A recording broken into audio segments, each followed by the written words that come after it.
Hello and welcome to today's edition of Political Voice. I'm Kayla Abraham. There's a lot happening in the political space in Nigeria, but we have two stories in our radar today. First, we didn't threaten Imo workers 30 days lockdown, IPOB to police. And tension as youth group calls for arrest of ex-deputy governor Philip Shaibo. Joining us virtually to discuss this is Mr. Great Imo, a political analyst. Also, we have Dr. Hassan Sadiq, a security expert and a political analyst. But before we get into the stories, let's take a global overview of happenings around the world. Vice President Kamala Harris, the Democratic Party's presidential candidate, urged supporters to work hard for another victory in 2024 while cautioning against complacency during a campaign speech yesterday in Georgia. A key battleground states that President Joe Biden narrowly won in 2020. In her speech, Harris framed her White House bid as a fight for America's future. As in previous speeches, she also portrayed the election as a fight for freedom, with a particular focus on protecting women's right to abortion. Harris and her running mate, Minnesota Governor Tim Walz, have been on a two-day bus tour, visiting rural communities and suburbs in South Georgia to rally support in the Peach State. On Wednesday, they visited Liberty County High School in Hinesville, where they watched a rehearsal by the school's marching band and delivered brief remarks to students and faculty. Later in the day, they stopped by a barbecue restaurant in a small strip mall in Savannah. According to the report, in 2020, Trump lost Georgia by just over 10,000 votes. Currently, however, he holds a 1.1 point advantage over Harris in the Peach States. In Africa, President Nana Akufo-Addo has strongly dismissed allegations of potential election rigging ahead of Ghana's 2024 general elections, assuring the public of a transparent and peaceful process. Speaking at the Methodist Church of Ghana's 13th Biennial Conference in Kumasi, he emphasized the government's commitment to upholding electoral laws with security forces on standby to prevent any violence or intimidation. The president also criticized those predicting unrest, stating that their concerns would not materialize, reaffirming the new patriotic party's dedication to democracy. Akufo-Addo pointed to his acceptance of past election losses as proof of the party's respect for democratic outcomes. He highlighted the NPP's achievement over the past 8 years, including advancements in economic management, education, healthcare and infrastructure, while praising Vice President Dr. Mahamudu Bawumia, the party's presidential candidate, for his vision for Ghana's future. We will now go on a short break, and when we return, we will delve into today's topics of discussions. Stay tuned.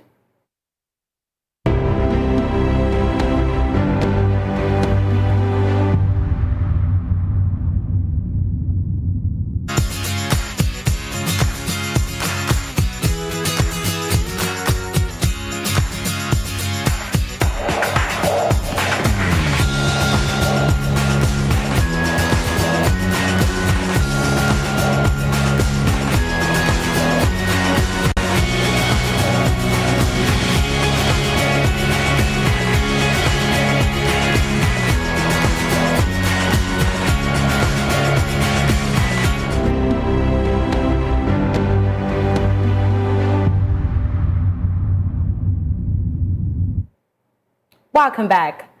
The indigenous people of Biafra IPOB has refuted recent allegations that it threatened workers in Imo State or imposed a one-month lockdown.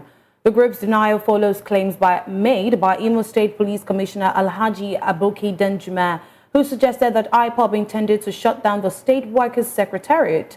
In a statement issued today, IPOB spokesman Ima Powerful challenged Commissioner Danjuma to present concrete evidence supporting the accusation. Powerful clarified that it was Simon Ekpa, a Finland-based Biafra agitator, not IPOB, who had issued a threat of a 30-day lockdown.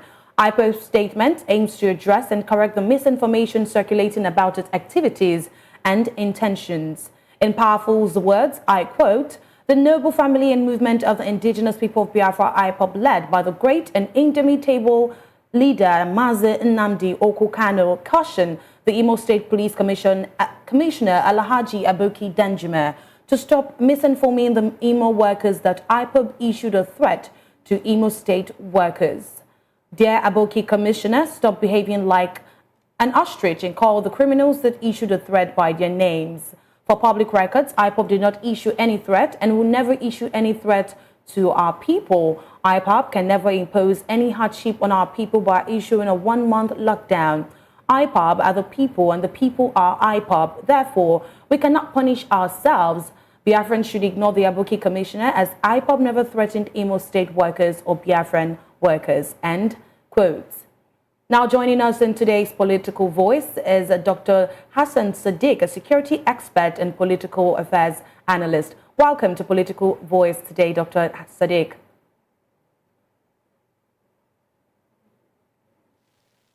Dr. Sadiq, welcome to Political Voice. Yeah, thank you for having me. All right. Well, the indigenous people of Biafra, Thank you for having me. Okay. The indigenous people of Biafra, IPOB, has released a statement denouncing and distancing itself from remarks made by the Imo State Commissioner of Police. Influence grew louder after, Kano's incarceration. Well, despite all of this, the mainstream IPOB has not aligned itself with EPA at the point at which the separation or divergence between IPOB and EPA occurred is a critical question. So that is my question for you. I mean, when did this separation and divergence between IPOB and Simon Ekpa occur? Because like I just mentioned, they have really, IPOB has come out to openly several times, even Mazi Nnamdi Kanu has come out severally to distance himself from Simon Ekpa. So, I mean, where did all of this begin?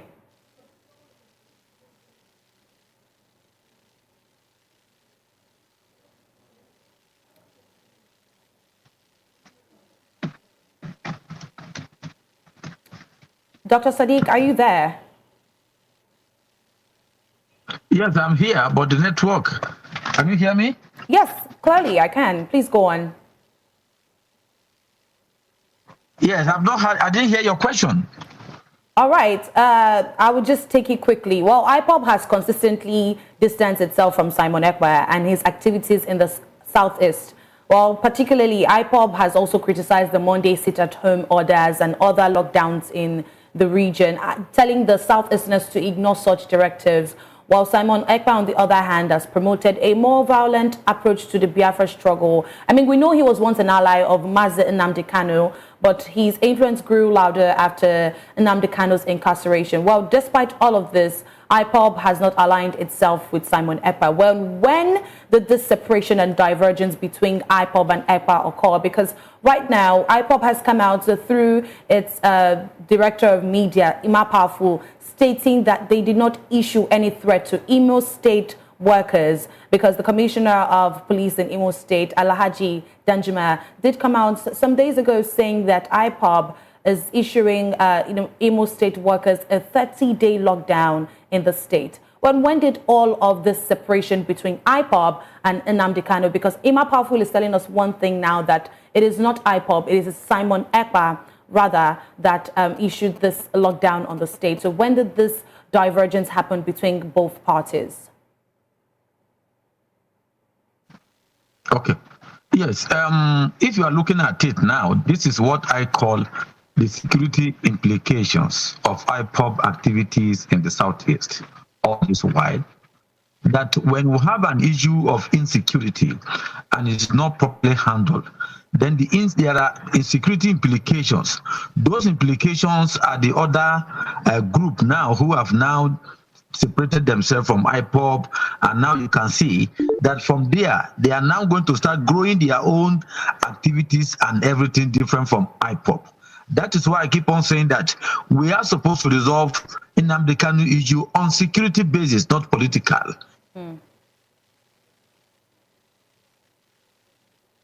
To deal with the insecurity in the South State, at that time, this is what you see. Then two, the leaders of the Southeast, who all this while have been able to say, look, they needed to release this man. Now, the new dimension that is now coming on board, how are they going to deal with it? I mean, I was just getting to that, Dr. Sadiq.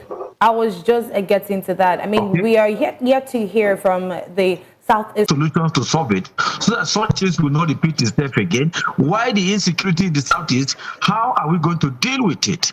But if you ask me, the Southeast, the leaders who are now frontier fighting that, okay, they should release Nnamdi Kanu, which is right, but they are not able to look at these other implications that will result. This is where I was expecting them to now have galvanized support with the federal government and see how they can nip those other insecurities that has emanated from that. Then so that from there, you could see that if you are releasing Nnamdi Kanu, you are releasing him on a blank slate, that there's no longer such things there again. Even if you release him now, this other group now are now waxing stronger. Then they are now going to start having a different activities and tell you they are not part of this, but this same agitation is what they are now going for. At that time, you polarize the region with insecurity problem from. All right. All right. Thank you, Dr. Sadiq. Well, Mr. Great Imo is in now. Welcome to Political Voice, Mr. Great Imo, a political analyst.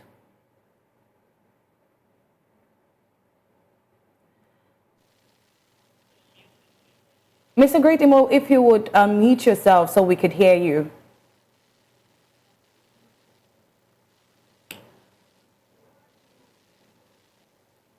Mr. Great Imo, are you there?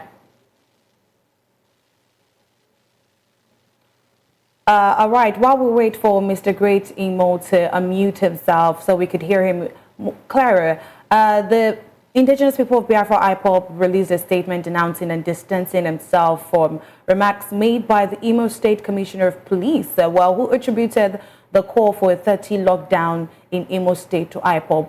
Well, the statement issued by IPOB's Director of Media, Ima Powerful, claimed that Simon Ekpa is a government agent working to destabilize the Southeast region. Well, this is what we are looking at and more on Political Voice. Well, we'll take a break, and when we return, we will get into more of this. Stay tuned.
Welcome back to Political Voice and VOP TV. Well, we're still discussing the Indigenous people of Biafra, IPOB, releasing a statement denouncing and distancing itself from remarks made by the Imo State Commissioner of Police, Alhaji Danjuma, who attributed to the call for a 30-day lockdown in Imo State to IPOB. The statement issued by IPOB's Director of Media, Ima Powerful, claimed that Simon Ekpa, a Finland-based renegade, is a government agent working to destabilize the southeast region. Imam Powerful said Simon Ekpa issued that 30-day lockdown to Imo State workers, not IPOB. Well, we're still discussing this, and we have with us Dr. Hassan Sadiq joining us virtually to discuss this and delve into this conversation. Welcome back to the show, Dr. Hassan.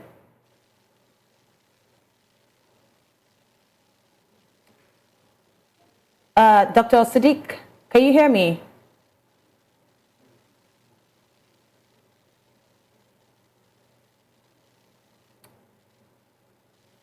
Dr. Sadiq, can you hear me clearly? Yeah, I'm not hearing you clearly. I've not heard your, yes. So, well, can you hear me now? Yeah, I can hear you now. All right, perfect. Well, you don't recall that we're speaking concerning the situation with IPOB in Imo State at the moment, where the federal government, through the defense headquarters, had placed Simon Ekpa on the wanted persons list. Well, how do you reconcile the two positions? That is not true, that it is a government agent. Okay. The Ekpa is part of IPOB, but possible because that is why today you are saying this. A government cannot sponsor such things as against itself. They have differences. It is not possible. There's no logical conclusion there, because government wants a situations where they can solve the insecurity in the southeast. I will also bet that in regards to the insecurity in the southeast, that was why you now see that keeping Nnamdi Kanu, government is consistently holding him despite the court injunctions and every other things that he should be released. So there's no way, simply because they just want to keep him, government is now sponsoring other group or whatever as against itself. Now, where I see the issue here again is that how the Southeast elite has been able to make sure they fight along this man.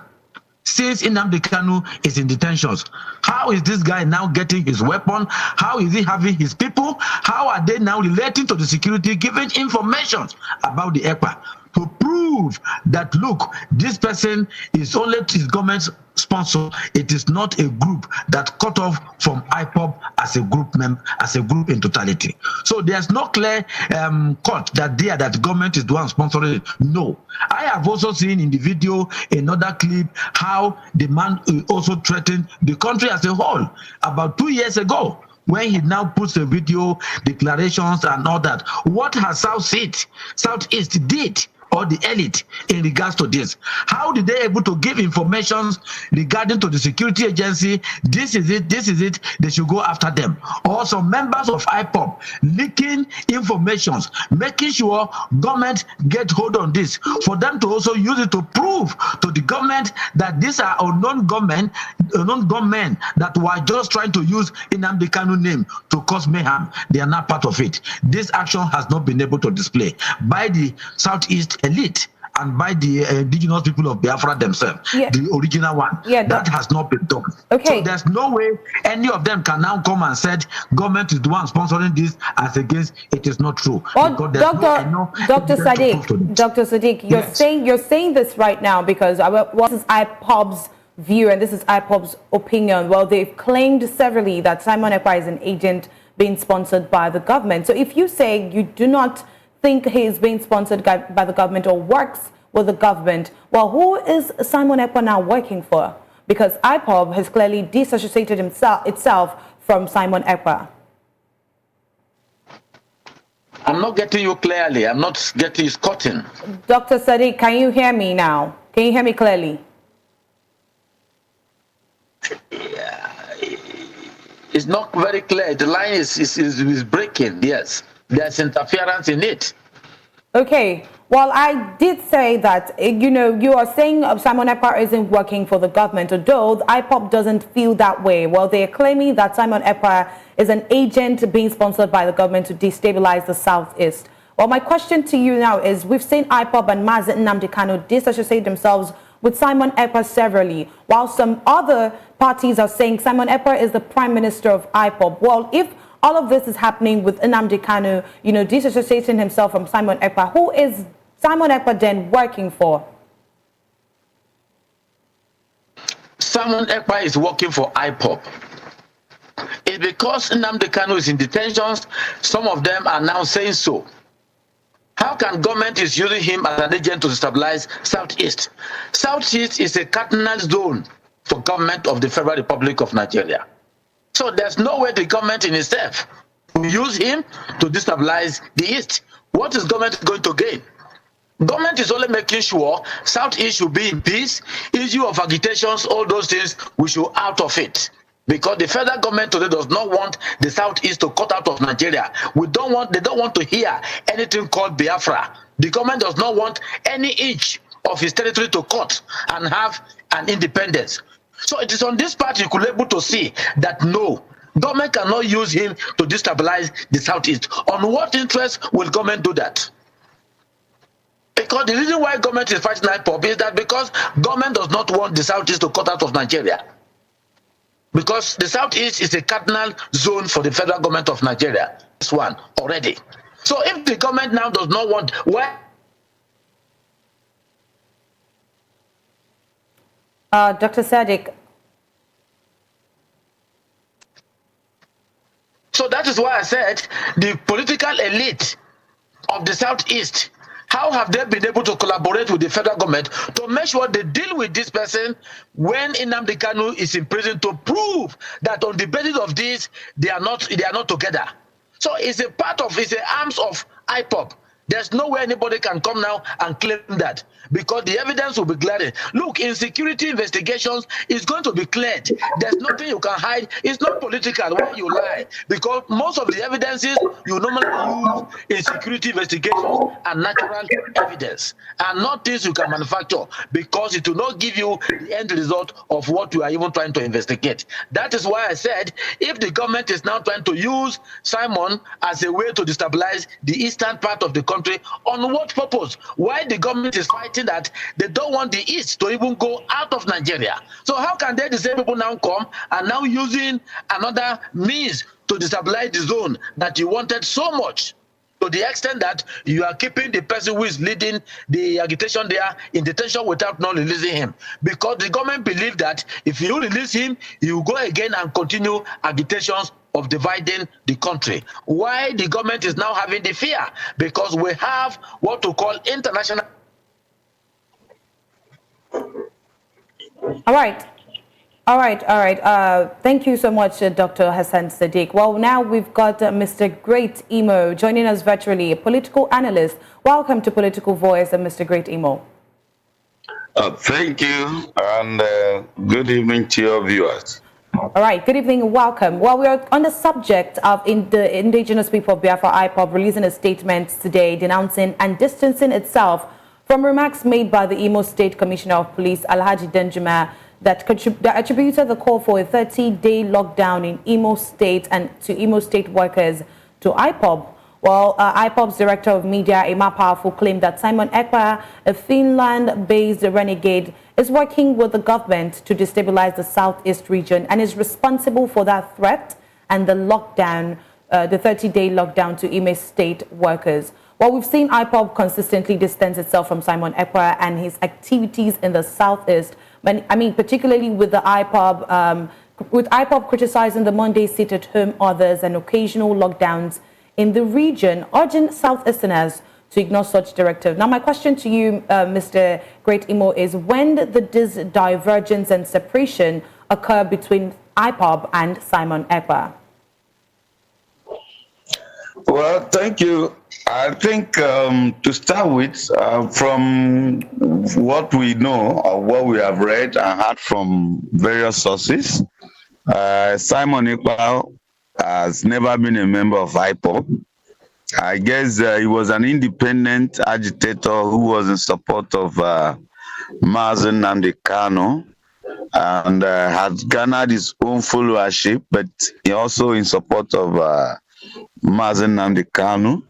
And when eventually Mazen Nnamdi Kanu was extradited, he continued his activities.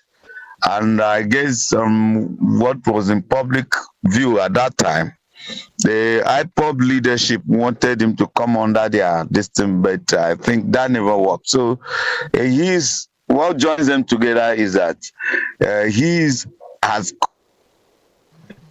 called the autopilots. That is what they refer them to. So different from IPOB structure. So his activities are not controlled by IPOB leadership, and IPOB can have the right to deny them because officially he's not a member of IPOB. But what I found very intriguing is this.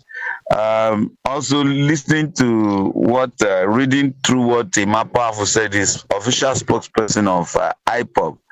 It goes a long way to, to demystify the government of Nigeria.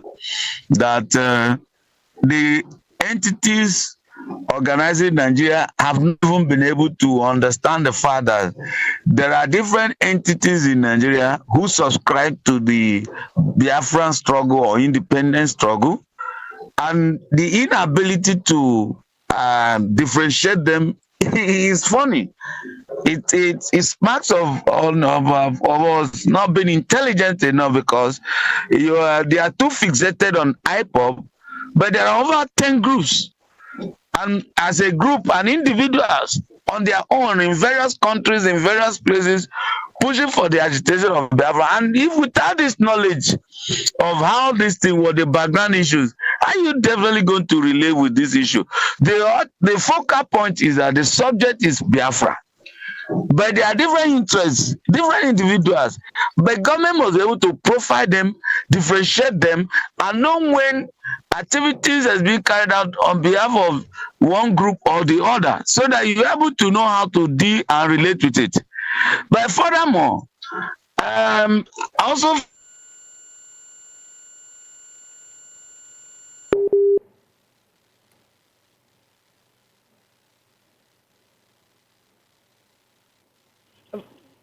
oh, we lost connection there with Mr. Great Emo. Or we're still speaking on the case of IPOB and the IPOB. There is a deliberate attempt Welcome back, to Mr. demarcate the Southeast. And this fixation and hatred is leading Nigeria astray. It's turning the society upside down. Everything that has to do with Southeast, in the way and manner you think it should be handled in a normal country, is not the way it's being handled. But much more, I blame the political leaders of the Southeast for their inability to organize the Southeast and to manage the affairs of the Southeast. And from those in the Senate to those in the House of Reps to the governors, they are aloof and they have lost respect, honor, and the confidence of the people. That is why today they are there, and it appears that they are not there. They are just fixated on collecting money from federal government through federal allocations and getting stupidly fat on those allocations, but lacking a sense of responsibility towards the Southeast. Because assuming even if they don't support the agitation for Biafra, the leadership, they hold the responsibility they hold, first and foremost, is to organize the people, bring them together, identify who is who, and have a communication with them, and know that that environment, even where the federal government of Nigeria is determined to destroy the economy of Southeast by any means, it is their responsibility to protect the environment and the people, and they have failed in that responsibility. Yeah. Shame on Southeast governors. Mr. Greatimo, I have to stop you there. Well, speaking on the political leaders in the Southeast, the traditional rulers and the elder statesmen, you're currently, clamoring for them to take action and do something about it. Well, before I get into that, because I do have a question concerning that, before that, well, Simon Ekpa seems to have lots of followers in the Southeast and elsewhere, even with his brand of Biafra emancipation, which is clearly violent in nature. As I speak to you, we've got comments saying that they believe that they know that Simon Ekpa is the Prime Minister of Biafra and they don't want to hear anything. In fact, they are going against Imam Powerful's statements towards Simon Ekpa. Well, my question for you is, through Simon Ekpa's directives, we've seen many innocent people lose their lives. What is responsible for this support by Southeasterners despite the negative impact of the struggle? Possible is obvious. I will say I've given you background issues to the lack of intelligence and understanding of the issues behind. I've written a 14-page document before that was submitted to the army, giving the background issues to various crises in the Southeast, especially insecurity, including the first flag operation sometimes that was initiated by former administration to destabilize the Southeast. But the biggest issue I'm pointing at, which is what is responsible, is the failure of the leaders or those who claim to be leaders of the Southeast. To start with, I am ashamed that those who claim to represent Southeast they lack the courage to face the federal government on the issues and matters concerning the people of Southeast. Igbos and Southeasterners are marginalized in Nigeria, and they are not bold to say it to the president and those who lead the federal government of Nigeria. Look at the appointment being made by President Buhari and Tinubu, likewise the ones that were made by President Buhari. The nepotism, the sheer courage to look Igbo leaders in the face and continue to drive Nigeria in this nepotic behavior, and there is no official response from Igbo leaders, is making these young people disappointed in the Southeast leaders. There is no confidence to follow them because they are just about what they get. They just get their location, they get to National Assembly, get their own SUVs, maybe build houses in Abuja, and that is it. I was going to ask that. Simon Ekpa last 10 years, where did he emerge from? Vacuum, leadership vacuum in the Southeast.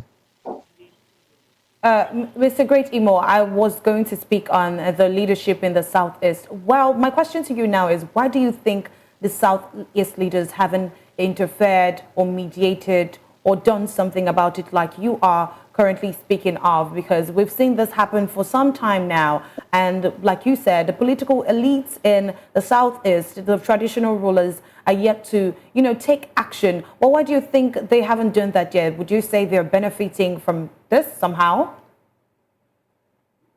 They are, let me tell you, I'm afraid to say this, though I've said it on NTA Nigeria network before, and I'm going to tell you today so that some people in the media will be aware of this.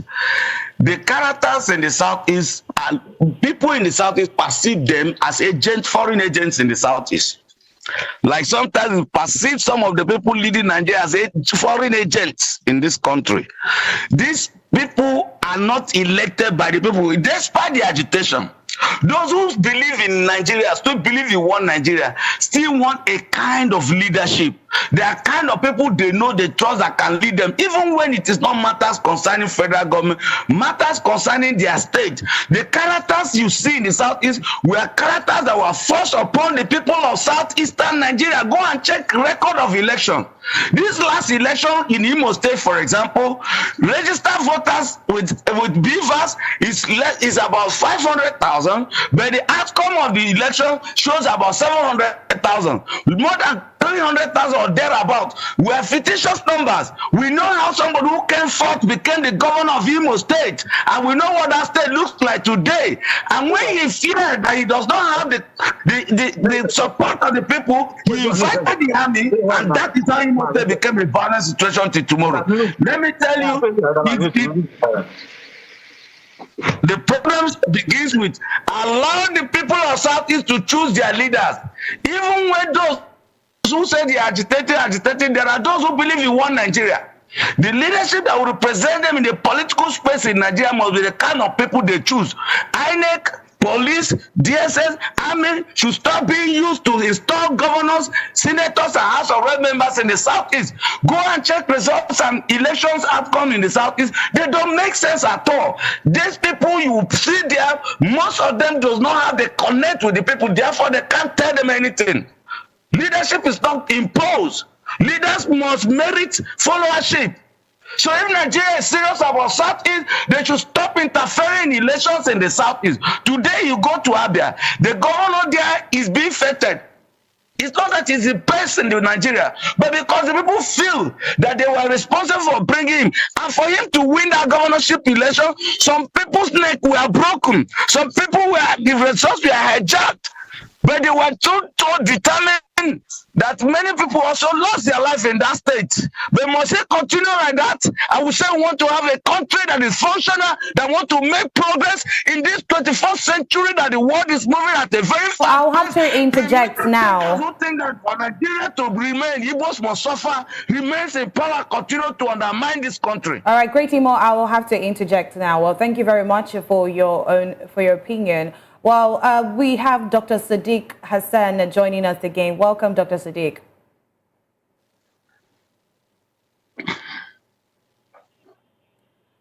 Dr. Sadiq, if you can unmute yourself, please, so we could hear you clearly.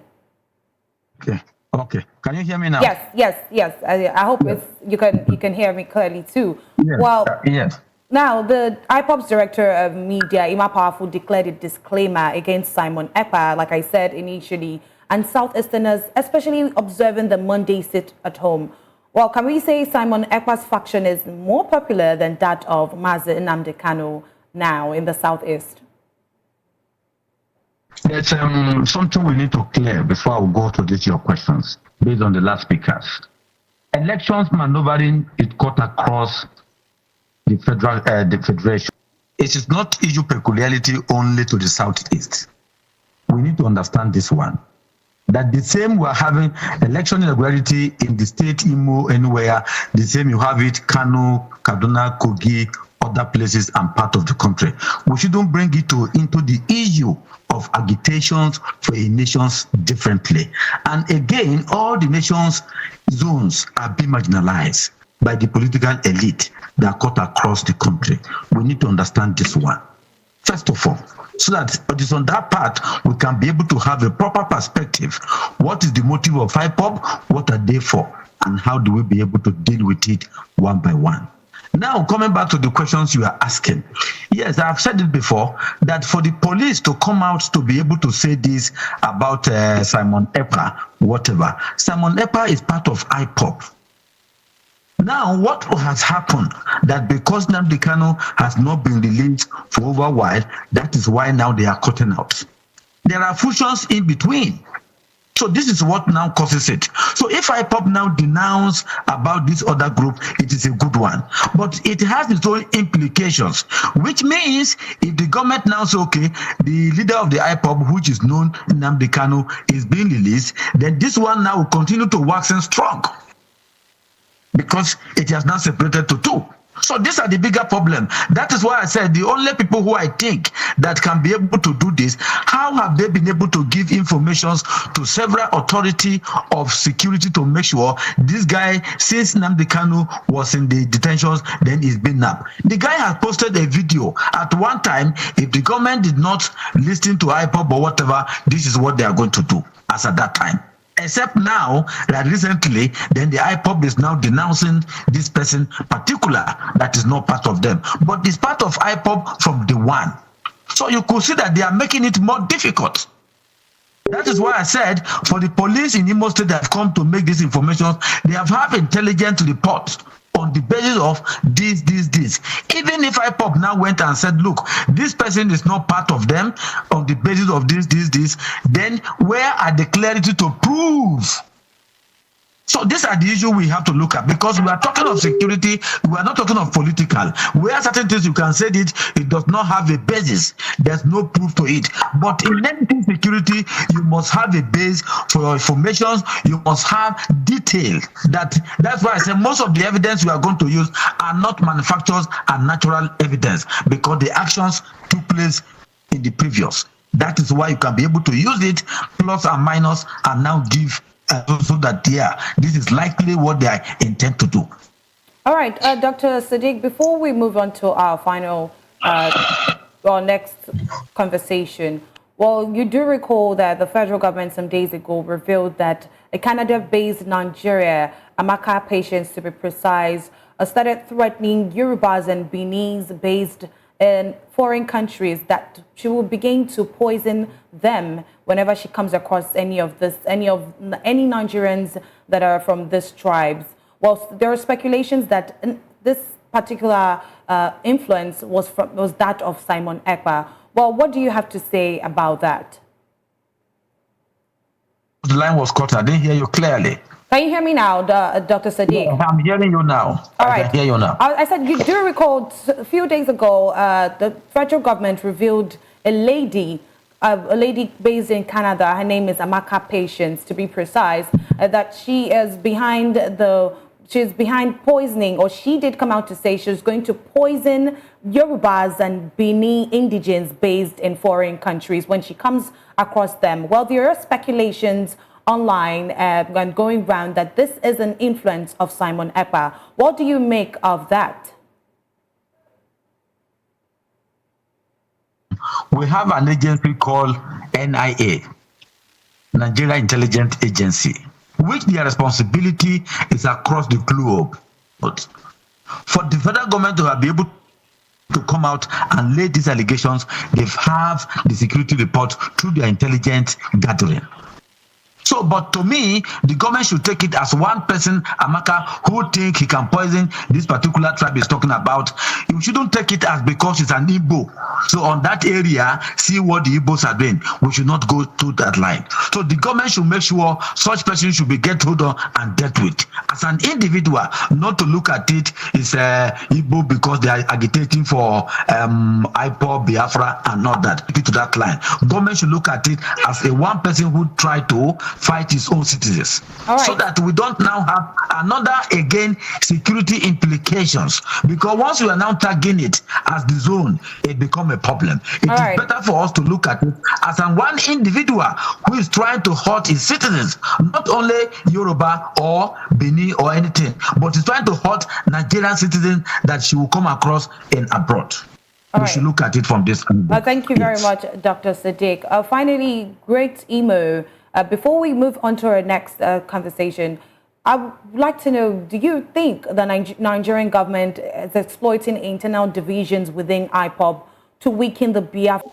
Do you know that despite the fact that many people are not courageous to come out to talk about it, that if Nigeria attempts to conduct a referendum in the Southeast today, more than 98% of people in the Southeast will tell you they want to leave Nigeria. And the reasons are obvious. Let's stop pretending in this country. Okay, look at number one. Before I go further, I wanted Dr. Ma to understand when I said from beginning, Simon Ekpa is not IPOB. I've discussed this even before Nigerian government got to know about IPOB. I sat with the former DG of Nigerian Voice of Nigeria on NTA, and I challenged him. I said, did you know about this guy? He was already on social media, but Nigerians hadn't picked about it that time. I follow these guys. I am a journalist. I do trend analysis. I follow subjects. I'm able to differentiate what. And it's important for these people to know that there are other groups, whether MASOP, the IBN, IBNL, this Simon Ekpa autopilot, they are different and they are there, and the feelings are mutual. The only thing that join is like being a Christian, you're either Pentecostal, Orthodox, and even in Pentecostalism, you can be what they call it, redeemed winners or Pastor Terry. Now, going forward on this question, even this character you have mentioned that is in Canada, do you know how Nigerian hypocrisy played out? That inside that discussion, there was somebody who was so-called Ekong, who was pretending to be Igbo, that was abusing the Oba of Benin. And one of them also in that communication, go and check Mayego's platform. It was all recorded, some of them threatening to kill the Igbos.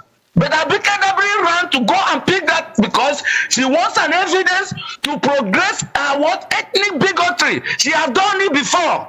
When Nigerians commit crime outside there, once it was an Igbo person, she listed a person representing federal government, use ethnic score. Great Mo, I have to interject.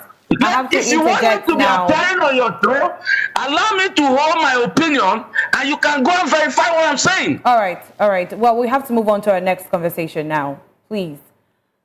Okay, moving on to our second topic. Well, a youth group in Edo State, Etsako Youth Movement, EYM, has called for the arrest of the ousted Edo State Deputy Governor Philip Shaibu. Shaibu had recently stated in an interview that he would expose the government of Governor Godwin Obaseki. The youth group described Shaibu's comment as laughable, adding that if anyone is to be exposed, it is Shaibu himself, citing his alleged incompetence, disloyalty, and repeated attempts to undermine his former boss. In a statement released yesterday, Johnson Umoru, the leader of the Atsako youth movement, lambasted Shaibu for what he termed desperate and baseless claims aimed at tarnishing the image of Governor Obaseki. According to Umoru, Shaibu's history in office is marred by numerous instances of betrayal and misconduct, which have severely damaged his credibility. He called for a thorough investigation into Shaibu's financial dealings, particularly concerning the funds used to pursue his failed governorship ambition and numerous court cases. Well, Dr. Hassan, the outgoing administration of Godwin Obaseki of Edo State seems to be signing out in crisis. The ping-pong between the governor and his deputy, Philip Shaibu, is not ending soon. While the deputy governor was impeached by the House of Assembly on the orchestration of the governor, and he was returned by the Court of Appeal, but the governor refused to accord him the status. Now the governor nominated another deputy who was already being sworn in. So Edo has, as it were, two deputy governors. Philip Shaibu is two deputy governors, and Philip Shaibu is now in APC and campaigning for Okpebolo, the APC candidate. Well, the end to their crisis is not in sight. Or the increasing crescendo of the brickbat between the governor and his estranged deputies almost spilling over into a blown-out violence coming near. Well, do you see or do you foresee violence ahead of the upcoming elections? Yes, definitely there are going to be a lot of violence because the deputy governor, the governor has refused to acknowledge the judgment of the Federal High Court down to the Court of Appeal, which is also the level of political rascality of the governor, having demonstrated that. No matter how, because Shaibu did not agree with him till end, because Philip Shaibu also want to be the governor of the state, he buy form and take part, and he now went to court. But that does not mean being a governor of the state, you should now be the follower. Expecting that when the judgment was given as in the favor of Shaibu, he accepted him, but he cannot assign him to do anything, while other things can be restored. But for him to vehemently and openly has now declared someone and even swear in the person to be there, while the issue now went to the Court of Appeal, he still rejected Philip Shaibu, is to show you the level of his own political rascality that is demonstrating as a state governor that is sitting. So it is unacceptable. All right. Yes, we agree that Philip Shaibu fall out on the basis of certain things or the other. That is why I've said this several times, that South are majority that always have this issue than the other places. But it's also so good for our political climate. It is forcing those political elite, because the governor and the Philip Shaibu, they are the political elite. It is time now for the youth to look at it. What do we learn from this? What kind of people are we having today? Now Shaibu has come out, is going to expose the governor.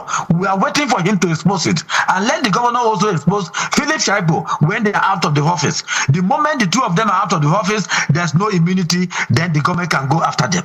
All right. Which is a very good one. A great email. On September 21, about 3 weeks from now, Edolites are going to go out to go and cast their votes. Now we see all of this situation and crisis happening in Edo, especially with Obaseki's second time enmeshed in crisis. Well, with all of this situation happening, the conflict, the crisis happening between Shaibu and Obaseki, well, do you see PDP holding it down in Edo State again, especially with what the chairman of APC, Ganduje Abdullahi Ganduje, Edo State and Southeastern State?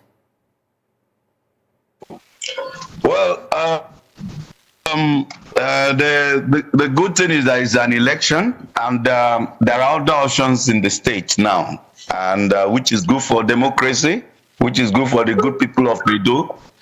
If the ruling party and the leaders of the ruling party chooses not to respect themselves, options exist in the state right now.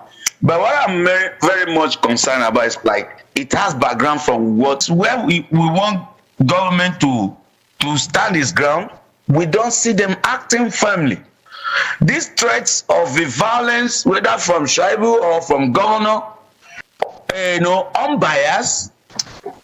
But in the case of election, we see that sometimes in states or when it has federal this implication, that the police tend to be acting in favor of those in power or powers that be, rather than be an unbiased umpire. And they have the firepower, the coercive instrument to bring everybody in that state to bring their senses to bear. The other day there was this is end bad governance protest. We saw Nigerian police everywhere. So it's not as if they are incapable of bringing these people to order. But because of political otherwise, I won't see why Edo State there should be any fear of violence in that election. And I don't see the reason why even court orders cannot be obeyed. And I don't see why even those who have been in government and even those who claim to have immunity will be allowed to ride roughshod on that state. It is a shame because it is not only about Edo.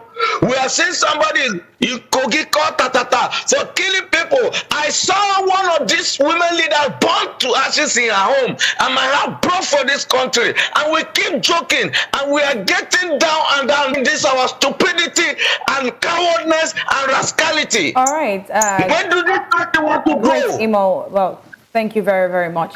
Thank you very much. I will take that as your final thought. Well, Dr. Hassan Sadiq, well, please, your final thought quickly, because we are running out of time. Please, quickly, and then we'll have to wrap up the show. Final thought is that I have been saying it several times, that the potential of this country has not been harnessed. So the youth of this Nigeria should have hope in the country. Evening. My pleasure. Also, Dr.